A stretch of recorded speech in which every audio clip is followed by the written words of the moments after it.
So up YouTube, this is Shawboys2324, aka Henry Skyward Jr. Back here again with another wrestling DVD review. This is the Triple H Thy Kingdom Come DVD. I told you in my last Triple H DVD review that I was going to get this DVD, and now I have it.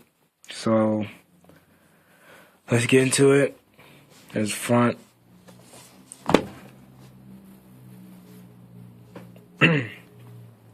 Says, beware the skull. It says Triple H Thy Kingdom Come. On the back it says, beware the skull king. He is the vision behind behind you, beside you, leading you to damnation.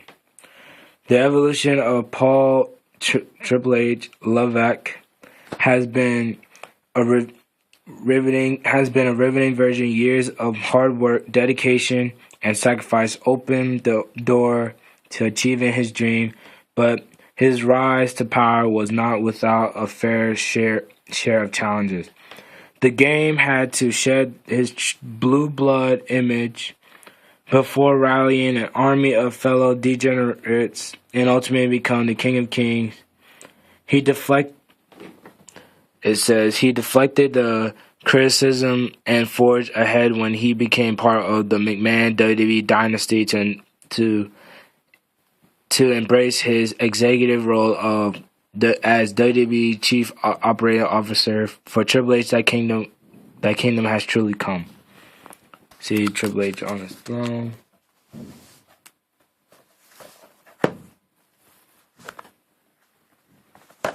There's a pop-up.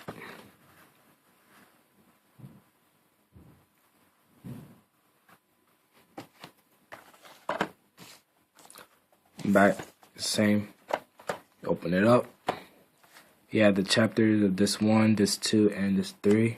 Getting it at later. Open up here. See Triple H with his skull ring. Behind this one, see Triple H holding indie belt. Or championship belt. You see like Triple H grabbing you, I guess. This 2, and behind this 3 is Triple H holding a sledgehammer behind his back in a suit and tie. Alright. Alright. That Kingdom Come, this one, the game. Basically give his overall career. His overall career of. Alright. Growing up, basically he wanted to be a wrestler ever since he was 12, or like when he was like little, because he always liked wrestling, and also became a bodybuilder.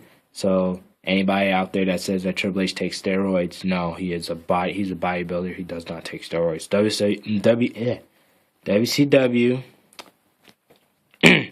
WCW, where he gave like a tape to someone, and I think like Eric Bischoff got it, and basically he became a hard worker. He became he was like one of those people that he always worked hard. He basically always came out. He always wanted to work hard on. He basically kept improving in every time he gets in the ring. But he only lasted in WCW for he was basically given a 2-year contract, guaranteed contract, but he didn't want that. He basically he told Eric Bischoff that if he was worth this amount of money, or he's gonna be much more than that. So basically, he didn't want really guaranteed money. Hunter Hearst Helmsley, that was his character in the beginning, a blue blood character. In the beginning, basically, I think he talks about the down, when Kevin Nash, Scott Hall, both left for jump ship to WCW. Shawn at the time was champion, so he can't be touched. So basically, Triple H was punished for that whole year, and he was actually supposed to win King of the Ring in 1996, but he basically he didn't get that, so they delayed his push until a year later. Ninth wonder of the world. Basically, he talks about China, how originally Mr. McMahon didn't like the idea, but Shane McMahon had convinced him to make the idea, but eventually, but then basically, Vince McMahon said that he was basically responsible. The character did not work. Mick Foley, he talks about how Mick Foley was the person that put him over big, and that's he actually he basically gave response to how how he would basically gave a response. He gave a response. Congratulations to he basically thanked Mick Foley for putting him over as strong as he did, because without Mick Foley, I wouldn't think that Triple H wouldn't become a big star as he is now. D-Generation X, how Shawn and Shawn and him with Rick Rude and China started D-Generation X. Basically ran up the whole, tear up the WWE. Basically every idea was basically almost censored. So basically they pushed the envelope, keep pushing the envelope, keep pushing the envelope. Most likely they would get fined for what they did. They weren't really liked in the locker room. Except a few people. But that's why the leader talks about after WrestleMania 14, where Shawn Michaels left in his first retirement. Basically, he would have to take the ball and run with it.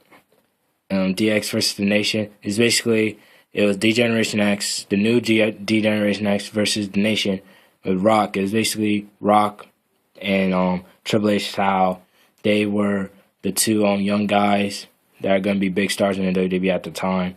So basically they were first in factions, and then to see how big they're going to be.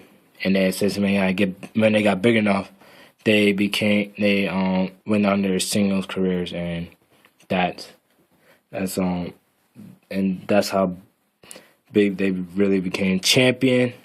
It talks about how on his first run as champion, basically he was supposed to get it at SummerSlam 1999, but Mick Foley got the title and he dropped it the next night. You know what I mean? It was still an honor for him to be a champion, but it should have been a bigger moment at a pay-per-view instead of the night after. McMahon and Helmsley, basically Triple H talks about how Stephanie McMahon, how they both had first met in the storyline, and then I think Linda McMahon said that it says that if they are meant to be together, because at the time WWE superstars weren't allowed to date each other. So basically that's how Stephanie McMahon and Triple H got really together, because they didn't really know each other, but they only worked with each other. So it's not like they really like each other until when Vince McMahon cut that off for a while. But when they really got back together, they ended up getting married, and that's how Really Love shows. The Rock, he basically talks about basically they're equal. He basically was about jealous. I think he was jealous of The Rock. Tells how big he was. And also him and Rock were competing in that top spot, because Austin at the time was number one, and no question about it. All three of them were working so hard to be the top guy, but you know that Stone Cold is the top guy, and then Rock is number 2, and Triple H is number 3. That's why he's not really the face of the WWE at all. Injury, talks about his first injury, how he basically no other superstar could come back from it, and he was one of the only WWE superstars that came back from a left quadricep, either left quadricep or right quadricep, something like that. He tore a quadricep muscle. And it took him about like 8 months, almost a year to come back. Imagine if Triple H wasn't injured. Because during the time, it was an invasion angle. So imagine if Triple H was in the invasion angle. What side would Triple H would be on is basically the question if he didn't get injured during that year. Evolution talks about how Ric Flair was basically just sitting there doing absolutely nothing. And also that basically he gave Vince McMahon an idea that why don't we create like Ric Flair, like the reformate, like Four Horsemen 2.0 or whatever. Whereas we need like 2 young guys, Randy Orton and Batista. We're like the 2 young guys to elevate them into main stars. That lasted from 2002 to 2005 or whatever. Well, the facts, because Randy Orton broke off in 2004 and Batista broke off in 2005, and then Ric Flair and Triple H rivalry happened in 2005. So there you go. Overall, Evolution, in my opinion, is one of the best trios in wrestling, other than the NWO. And in today's world, the Shield, they fight at Payback. Hopefully, the Evolution wins that match at Payback, because I don't know why the Evolution lost the last time they fought, but the Shield were put over big, so no complaints there. DX returns. Basically, Triple H had to carry most of the DX because Shawn since he was a Christian now and he has kids, he didn't want to do what he did like in 98 or 97, whatever, like the old DX. So basically, he was censored, and like Triple H did all the funny stuff, and then torn and rebuilt. Basically torn he had another quadricep injury, and he missed on WrestleMania 23. Originally at WrestleMania 23 it was supposed to be Triple H versus John Cena 2, but that didn't happen because he got injured. So it was Shawn Michaels and John Cena. And Randy Orton basically talked about the big rivalry that Randy Orton had, him and Randy Orton had. It was so big and so personal that it involved the McMahon family as a whole. But when they got to the match, The Undertaker and Shawn Michaels stole the show at WrestleMania 25. And their match was up next. And it was so messed up because like they did all they could to get the crowd into it, but the crowd was dead at that point. So that like Randy Orton, like at least you can say like he was in the main event of WrestleMania. But he didn't really enjoy it. Triple H was so mad, but he was being professional about it. Actor, basically Triple H saying that he wasn't really an actor. Like they called him up like even like during like 2000s or whatever to be an actor. But Rock took that role. So basically he wasn't really interested in acting. Next point, Undertaker. Triple H talks about his 2 Undertaker match, the matches or 3 matches. Like the Undertaker faced him at 17, 27, 10 years later, and 28, which is their Hell in a Cell match. Basically, those 2 are the best athletes in the world, and Undertaker and Triple H. Hell in a Cell was actually a dream match. I mean, 2 stars that made that match, both of them at the same time. That's great right there. And Shawn Michaels was a special guest referee in that match. What's more can you say? Chief Operating Officer. Basically, Mr. McMahon made fun of the fact that when are you gonna get a real job, and like when are you gonna like stop wrestling, like full time. So basically, Triple H now he wrestles part-time or only when he needs to in storyline. So he doesn't wrestle full-time anymore, so he's part-time. And he became the Chief Operating Officer. and stuff, and Unique Breed. Basically, talks about NXT, talks about the Performance Center. He had that idea of the Performance Center. Great idea, not gonna lie. I think that, in my opinion, Triple H is looking at the future. I mean, he could be the future owner of the WWE. Like, he could, like, when Mr. McMahon steps down, if Shane McMahon doesn't take over that spot, Triple H is the next candidate for that spot. And that's for the documentary. Overall, documentary was short, but it was good. I think the documentary is about 2 hours, maybe about an hour, like two something hours, something like that. On to this 2. This is the only match in WCW. WCW Saturday night, September 1994.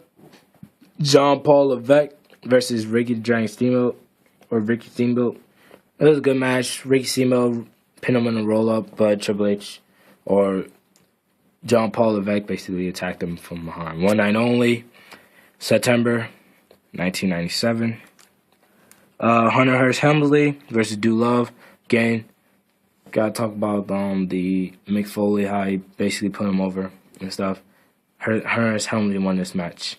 Judgment Day, May 21st, 2000, Iron Man match for the WWE Championship, The Rock versus Triple H.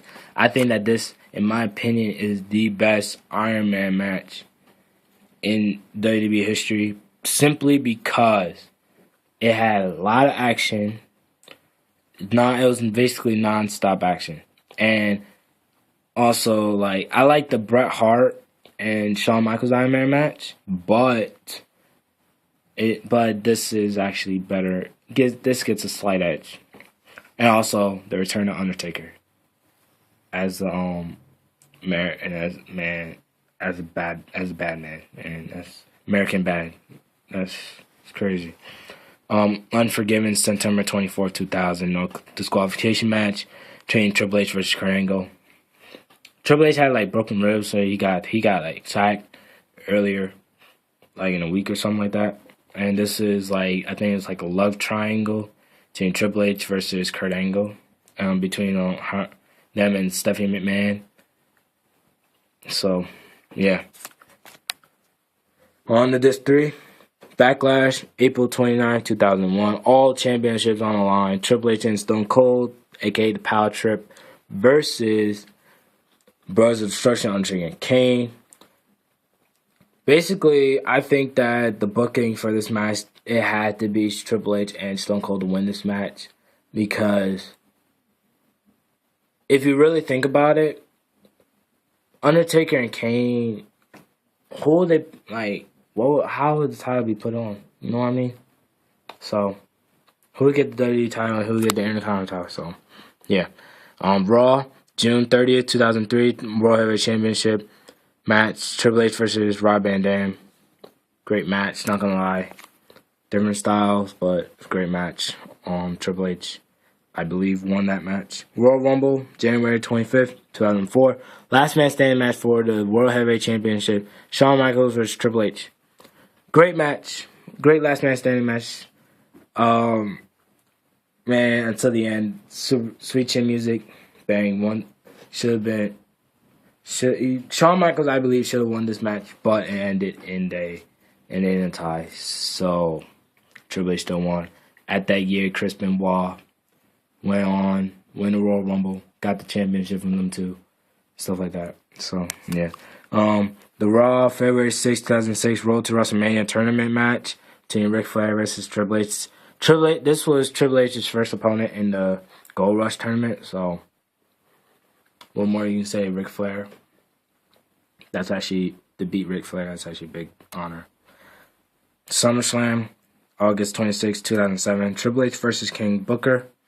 Man, Triple H in this match was ring rust to death. I mean, he wasn't as much as ring rust as Batista when he came back after 4 years. So can't complain with that one. No Mercy, October 7th, 2007. Last man standing match for the WWE Championship, Triple H versus Randy Orton. This was originally supposed to be John Cena versus Randy Orton, but John Cena got injured. So Triple H took the title early on that night.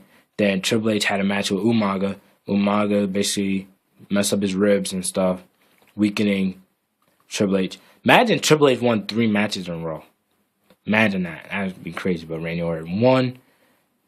So, yeah. SmackDown, November 21st, 2008, I believe. Non-title, Jeff Hardy versus Triple H. I think this is a title match before No Mercy. At SmackDown at the time, it was great. Now, SmackDown was boring. SmackDown is just boring right now, so can't complain. This is a good match as well. Raw, November 30th, 2009, Triple H versus Chris Jericho. I think the stipulation was if Triple H lost, it would be Chris Jericho versus Big Show versus Triple H in a handicap match. And if Chris Jericho lost, it would be Triple H and Shawn Michaels in a handicap match. So overall, Triple H won. Chris Jericho got a handicap match the next night on Raw. So overall about this DVD, I think this is probably one of the best DVDs, best Triple H DVD that came out. But the only bad thing about this DVD, again, it doesn't really have that many good matches. Most of his best matches are on other DVDs. So basically, it's basically not that many good matches in this. So I would, if you're a big Triple H fan, I would get this DVD. I would get this DVD just for the documentary alone. But if you want matches, if you want good matches, I would not get this DVD. I'll get the game, the King of Kings. There's only one DVD. I'll get that DVD because the matches on that is actually better than this on here. Than this one on here. But overall, it's good DVD, and I can't complain with that. So basically, that's about it. Thank you for watching. Rate, comment, subscribe, and I'm out. Peace.